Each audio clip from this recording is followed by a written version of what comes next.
BFM Business présente la grande interview, Edwige Chevrillon.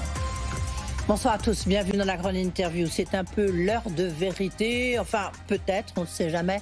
Ce matin déjà s'est tenu un conseil des entreprises à Bercy avec différentes personnalités, dont mon invité qui est avec nous, c'est le président de la CPME.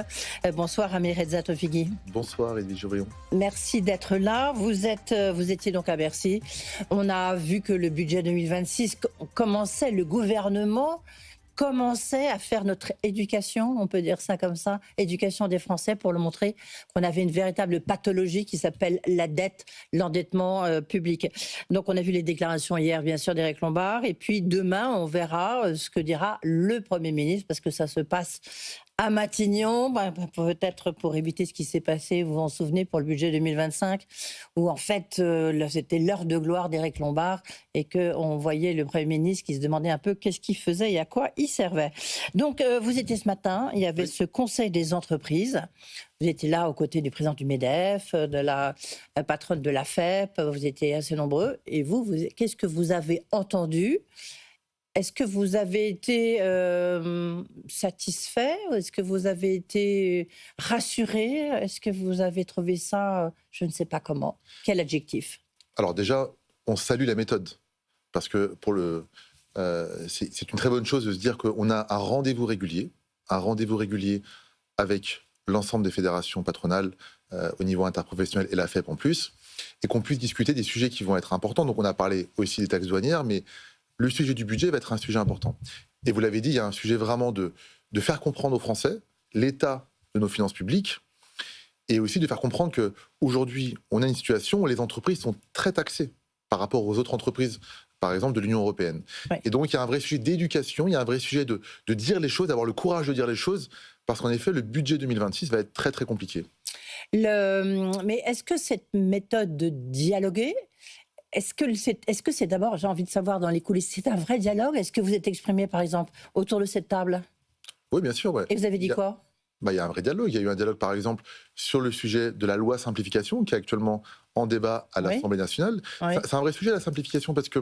Oui, on en parlera avec Véronique Louwagie. Mais sur la question de ce budget 2026... en fait, la réunion, c'était pas que le budget. Oui, non, bien sûr. Non, mais on va commencer sur le budget, puis après, on va élargir, effectivement, toutes les incertitudes qui pèsent sur vous, avec ces droits de douane, et puis il y a, effectivement, le projet de loi simplification. Mais si on reste sur le budget 2026, avec ses conséquences sur la fiscalité, qu'est-ce que vous avez dit?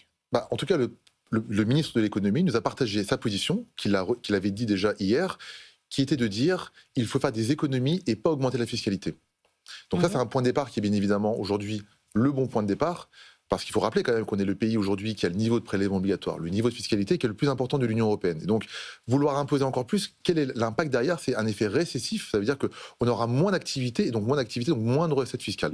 Donc ce point-là, aujourd'hui, nous, on a entendu le ministre de l'économie nous dire que le budget 2026 sera un budget d'économie sur les dépenses. Donc déjà, nous, on donne un point. Maintenant, il faut être sûr que dans les faits... Vous y croyez entre nous? Vous y croyez? Moi, j'ai envie d'y croire. Parce qu'aujourd'hui, on n'a pas le choix. On voit bien que si on ne veut pas avoir une économie qui ralentit l'année prochaine, si on ne veut pas être encore plus déclassé par rapport aux autres pays de l'Union européenne, on n'a pas le choix que de s'attaquer enfin à la dépense publique. Oui, on sait bien, simplement on dit ça, j'ai envie de dire depuis que je suis née, ça fait quand même quelques années, j'entends ça, donc c'est un peu toujours le mistigris français ou la pathologie française, on n'y arrive jamais. Sur la question du tour de vis fiscal, hier on a entendu Éric Lombard qui nous a dit il n'y aura pas de hausse d'impôts, sauf sur les hauts revenus. La question c'est comment fait-on déjà en 2025, budget 2025, il y avait 50 milliards d'économies, en fait il y avait 30 milliards seulement. On attend toujours de voir exactement où est-ce que ça va être. Et puis, il y avait 20 milliards d'impôts supplémentaires, notamment 8 milliards sur les grandes entreprises. Évidemment, il n'y avait aucun membre de la CPME qui était touché par ça. Sur la surtaxe de l'IS, non, parce que là, on était vraiment sur les entreprises qui faisaient plus d'1 milliard de chiffre d'affaires. Oui, mais vous avez des CPME, des membres de la CPME qui font plus d'1 milliard de chiffre d'affaires. C'est pour ça que je vous pose la question. Oui, mais surtout, en fait, la réalité, c'est que les PME sont souvent derrière des sous-traitants de grands groupes. Oui. Et donc, lorsqu'on met des taxes sur des grandes entreprises, il y a toujours un effet derrière d'une plus petite entreprise qui va avoir d'activités en moins. Donc, l'économie, elle est vraiment globale. Il ne faut jamais raisonner en grands groupes, petites entreprises. Lorsqu'on impose plus les grandes entreprises, il y a toujours un impact derrière sur les petites entreprises. Et c'est pour ça que nous, à l'époque, on avait dit attention à cette surtaxe d'impôt sur les sociétés. Elle aura forcément un impact sur l'économie globale, sur l'économie dans les territoires et donc sur les PME. Et quel impact vous avez pu le mesurer? Enfin, vous êtes en train de le mesurer puisque c'est sur le budget 2025. Ouais, et surtout, en fait, ce qu'on voit aujourd'hui, c'est que l'activité ralentit. On voit que les investissements ralentissent. Alors c'est compliqué parce qu'on a eu l'incertitude politique, on a eu le budget qui a mis du temps à être voté, on a les droits de douane. Donc en fait, tout ça crée un climat général d'incertitude qui fait qu'à la fin, on a une activité qui ralentit. Et moi, en tout cas, les retours que j'ai de toutes les régions, à chaque fois que je fais des déplacements, c'est en général, la plupart des régions, on a des investissements qui sont à l'arrêt, on a des entreprises qui ferment, et donc je pense que 2025 va être une mauvaise année en termes de défaillance et en termes d'activité. Oui. Si je reviens un instant sur la fiscalité, parce qu'une des questions, donc, elle ne va pas être reconduite, cette taxe, cette surtaxe. En revanche, elle sera, même d'une manière pérenne, sur les hauts revenus, ce qu'on a appelé la contribution différentielle sur les hauts revenus, un acronyme un peu barbare, comme ils aiment bien ça à Bercy. Vous êtes touché, vous, par ça, puisque vous êtes un entrepreneur à succès?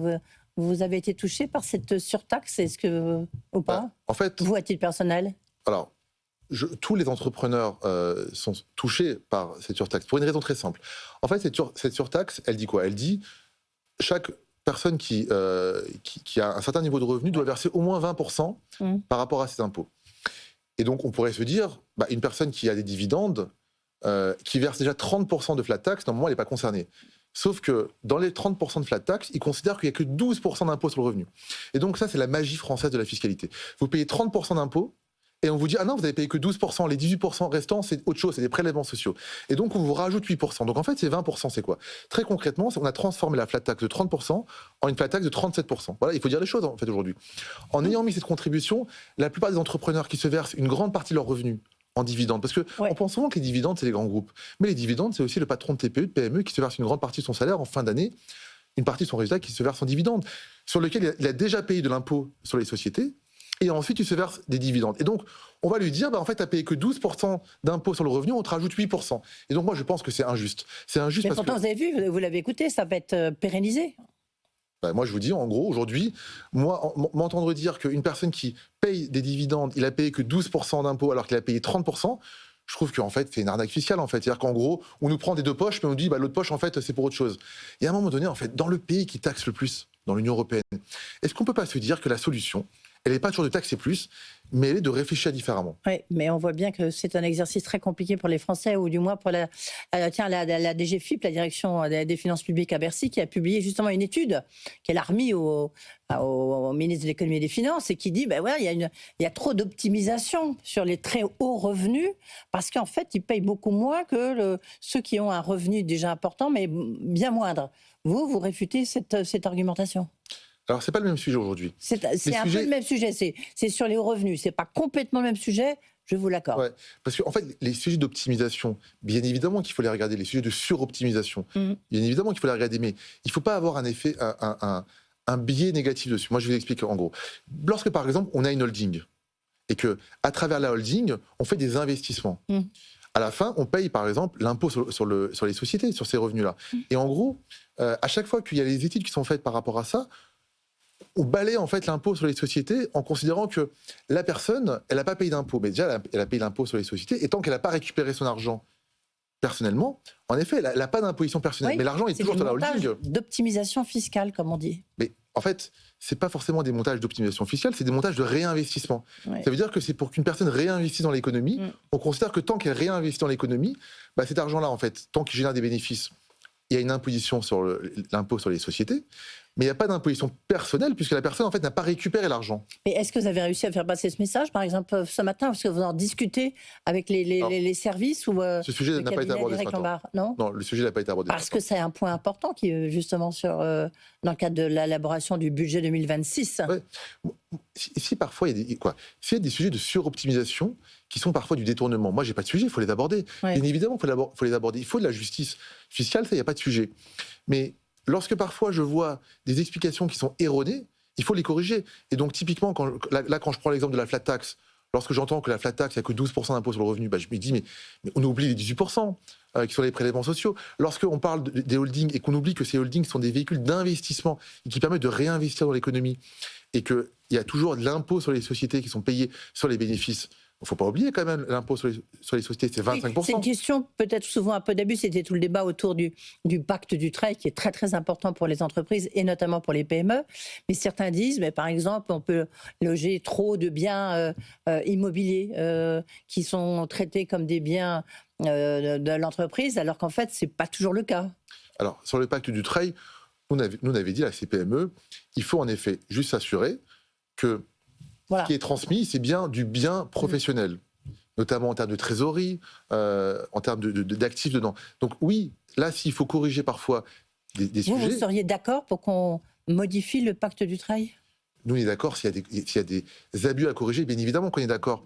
Mais qu'est-ce que c'est le pacte du Trade ? Il faut bien expliquer ce que c'est le pacte du Trade. Oui, Le pacte du Trade, c'est ce qui permet aujourd'hui à des entreprises de rester françaises. Et ça, c'est important. Ça veut dire que s'il n'y avait pas le pacte du Trade aujourd'hui, lorsque des entreprises seraient transmises familialement, il y aurait un tel impôt à payer que souvent, en fait, les enfants ne pourraient pas récupérer l'entreprise et en fait, on n'aurait pas d'entreprise patrimoniale familiale et on serait obligé demain de céder ces entreprises, parfois à des fonds de pension américains. Et donc moi, je dis à toutes les personnes qui veulent remettre en cause le pacte du Trade, en fait, c'est faire disparaître les entreprises patrimoniales françaises et parfois les vendre à des entreprises américaines ou à des fonds de pension américains. Parce que passe parfois, oui. Et c'est exactement ça aujourd'hui. Le pacte du Trade permet à des entreprises de rester familiales. Ouais. Si on revient sur ce que vous avez dit, que vous observez une pause dans les investissements et une augmentation des défaillances en 2025, que pour vous, 2025, en tant que président de la CPME, vous nous dites que ça sera une très mauvaise année, avec toutes ces incertitudes. Et comment ça peut être une bonne année ? On voit aujourd'hui. Mais ça sera une mauvaise ou une très mauvaise ? Ça dépend des négociations avec M. Trump. Entre autres, mais pas que. Mais aujourd'hui, moi, le message que j'essaie de passer, c'est quand même un message positif. C'est de dire, il faut qu'aujourd'hui, on donne de l'énergie, on donne de l'envie aux entrepreneurs. Et comment on donne de l'énergie et de l'envie aux entrepreneurs ? C'est déjà en leur donnant un cap. Et donc, de ne pas donner le sentiment que dans le budget 2026, ils vont être de nouveau attaqués. Et c'est pour ça que moi, je salue les décisions, les annonces du ministre de l'économie, quand il annonce qu'on va d'abord aller chercher sur les économies et pas sur des nouvelles recettes fiscales. Mais attention, si derrière le budget 2026, on sent qu'il finalement il y a une trahison de la parole qui a été dite, et en fait, on va se dire qu'on ne peut pas avoir confiance dans la parole publique. Et donc, nous, on a besoin, en effet, de sentir que les décisions qui vont être prises vont aller être des décisions pour favoriser l'activité, pour favoriser l'économie, pour permettre à ceux qui prennent des risques au quotidien de se développer et de faire, en effet, des économies sur la dépense publique, des économies sur le modèle social. Regardez, parce qu'en plus, ça vous concerne vous directement, parce que c'est la société, votre société, la Vitalliance, vous faites du service à la personne. Un des enjeux, mais puisqu'il dit qu'il y a, enfin on le sait tous, il y a 400, c'est pas très français, pardon, il y a 400 niches fiscales à peu près, le crédit d'impôt à la personne. Qu'est-ce que vous, si on le supprime, par exemple, c'est très embêtant pour votre entreprise ou pas ? Personnellement, pour la mienne, non, parce que moi je suis dans l'aide à domicile pour les personnes dépendantes, donc nous on est plutôt financé par les collectivités. D'accord.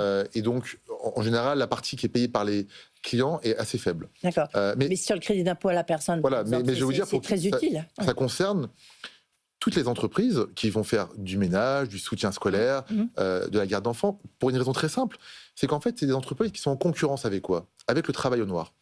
Et donc aujourd'hui, si on enlève le crédit d'impôt, concrètement, comment ça va se traduire ? Par une baisse de l'activité déclarée et par une hausse du travail au noir. Et la problématique, elle est là. C'est qu'en effet, il faut bien cibler les aides.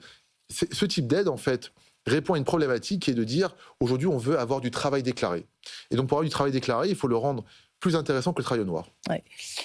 Cette zone d'incertitude, parce qu'en plus sur ce tour de vis fiscal, il y a la question des niches fiscales, la question des crédits d'impôt, et puis j'imagine que vous avez dû regarder les déclarations du premier président de la Cour des comptes qui a rendu un rapport sur la protection sociale, notamment sur tous les grands dérapages de la Sécu.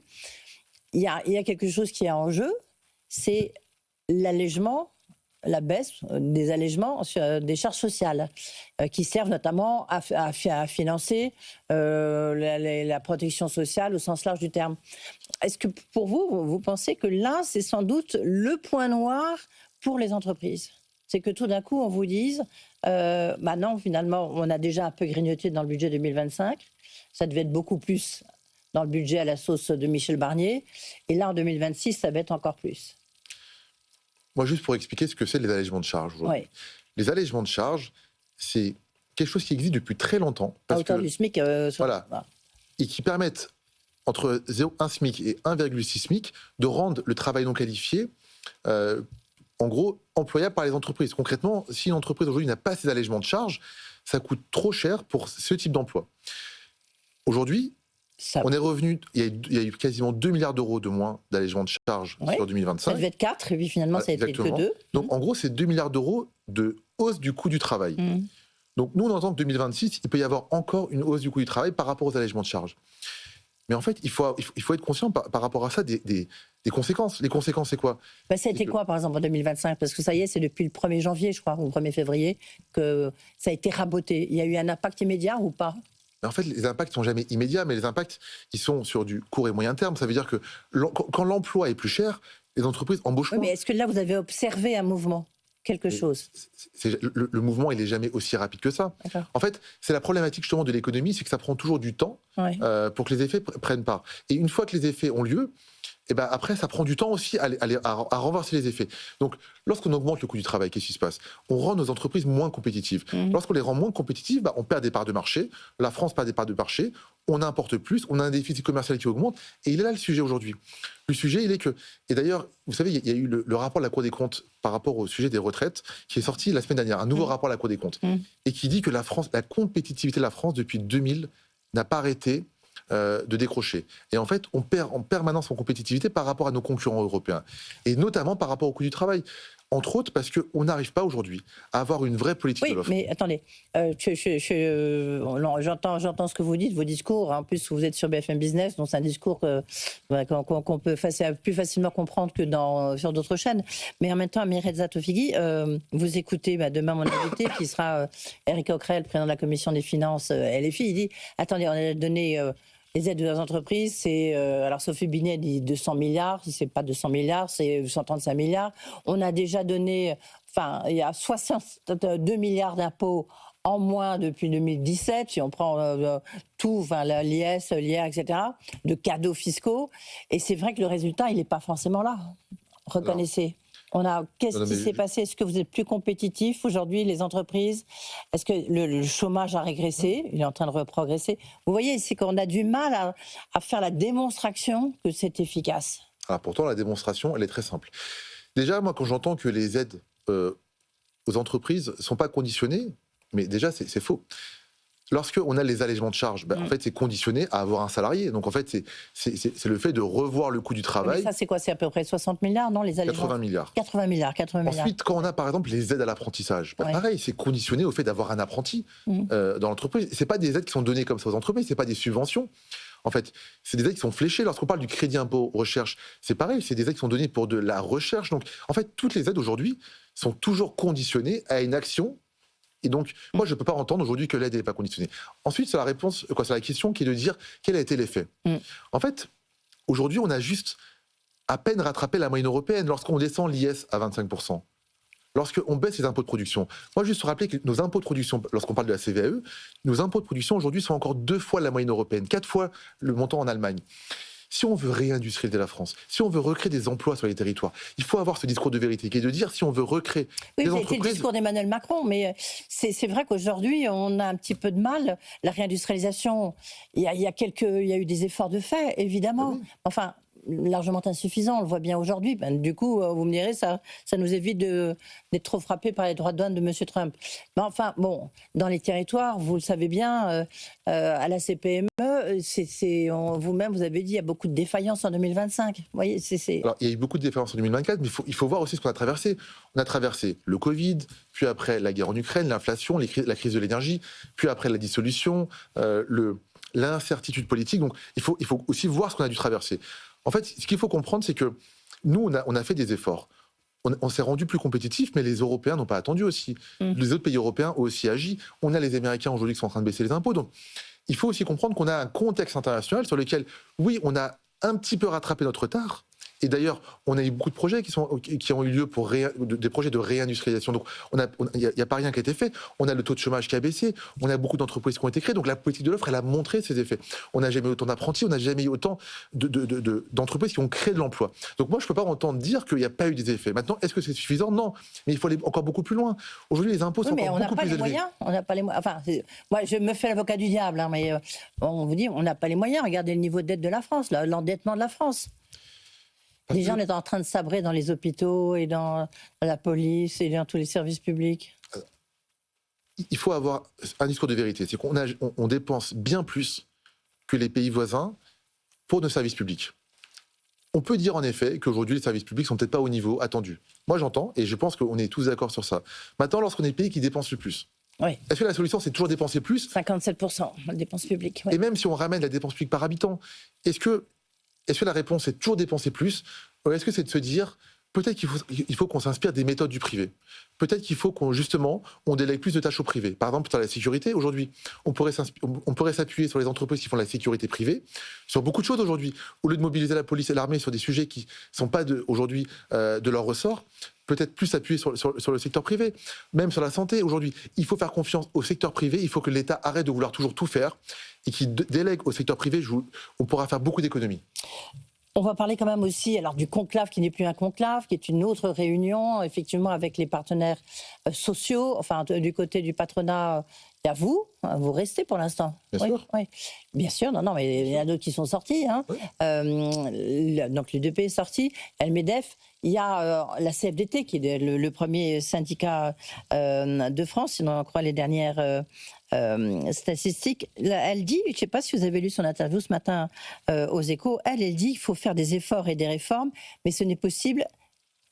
Il faut toucher aux impôts, sinon on ne s'en sortira pas. Donc vous lui avez répondu en disant, moi je pense qu'on ne peut pas toucher aux impôts, notamment aux impôts des entreprises. Elle dit qu'il faut, sur la question des 64 ans, est-ce que ça reste quand même... est-ce qu'on peut discuter? Alors non, a dit François Bayrou, a dit aussi Éric Lombard. Vous aviez dit, c'était une de vos premières déclarations qui avait été un peu fracassante, vous avez dit, en fait, on peut peut-être décider de la date d'âge, du pivot, en fonction de l'espérance de vie. Aujourd'hui, c'est quoi votre position, en fait, par rapport justement à cette réforme des retraites? Est-ce qu'il faut y toucher, pas y toucher? C'est quoi aujourd'hui, dans le contexte qui a changé? Alors, sur le conclave des retraites, qui se passe très bien. Alors, le conclave ou tout terme qu'on pourrait employer. Déjà, vous dire qu'il se passe très bien. C'est-à-dire qu'aujourd'hui, entre partenaires sociaux, on discute et on avance sur les réflexions. Quelles sont les réflexions? Aujourd'hui, le premier sujet, il est de dire que nous, partenaires sociaux, on devrait récupérer la gouvernance du régime général des salariés du privé et s'appliquer une règle d'or. Ça veut dire quoi? Ça veut dire que chaque année, c'est nous qui allons définir la trajectoire pour s'assurer qu'on n'a pas de déficit. Pour une raison très simple aujourd'hui, c'est que dans les 20 prochaines années, notre régime de retraite des salariés du privé crée 350 milliards de déficit. 350 milliards de déficit, c'est l'argent qu'on ne met pas sur la transition écologique, sur nos jeunes, sur notre défense militaire. C'est la dette la plus immorale qu'on peut avoir. C'est-à-dire que c'est une dette qu'on transmet à nos petits-enfants. Là-dessus, est-ce que vous êtes d'accord avec la CFDT? Vous l'avez trouvé ou pas? Le point de base, il est de dire on récupère la gouvernance et ensuite, à nous de définir à chaque fois les critères qui permettront d'équilibrer.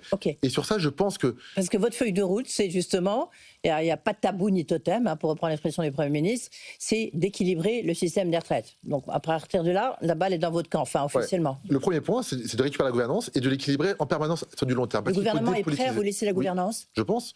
En tout cas, Éric Lombard l'avait annoncé lors d'une intervention, il avait dit qu'il voyait ça de très bon oeil. Ensuite, il y a le sujet de rééquilibrer à très court terme, ça veut dire que... Le Premier ministre nous demande d'équilibrer à l'horizon 2030. Et donc, équilibrer à l'horizon 2030, ça veut dire 15 quoi? 15 milliards, Ça veut dire que... Alors, c'est pas vraiment 15 milliards, c'est 6 milliards par an qu'il faut trouver. 15 milliards, c'est à l'horizon 2035. Ça veut dire quoi? Ça veut dire qu'il faut aujourd'hui avoir un cocktail de mesures qui permettent de rééquilibrer notre système de retraite. Ça passe par des efforts partagés. Efforts partagés, ça veut dire quoi? Ça veut dire que, déjà, il faut aussi mettre à contribution les retraités. En fait, disons la vérité, personne ose dire à chaque fois Mais aujourd'hui, on ne peut pas avoir à chaque fois les salariés et les entreprises qui sont mises à contribution. D'accord, ça, alors là, mais les retraités comment ?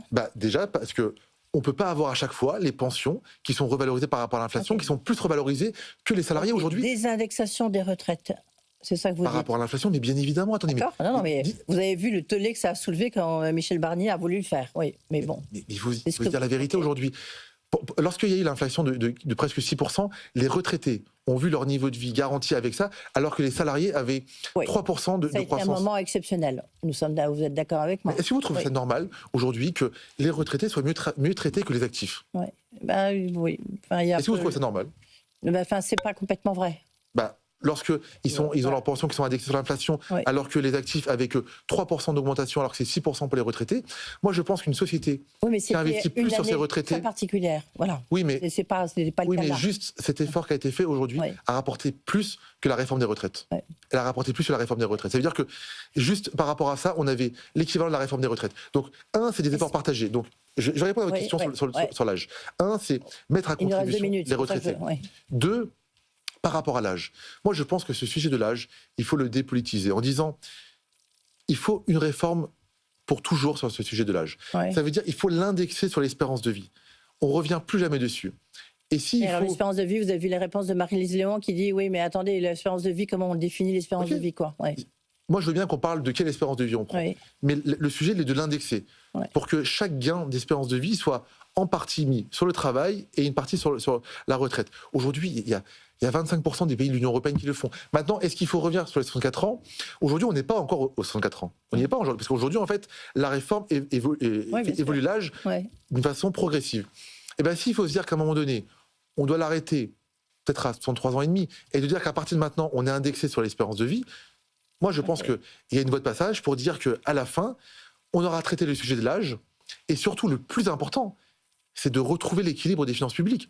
C'est ce sujet-là qu'il faut adresser. Mais on peut le retrouver en indexant sur l'espérance de vie, en récupérant sur les carrières longues. Aujourd'hui, on parle de 104 ans, mais le vrai sujet, c'est l'âge effectif de départ. Aujourd'hui, Sur la pénibilité, est-ce que vous allez être proche d'un accord ?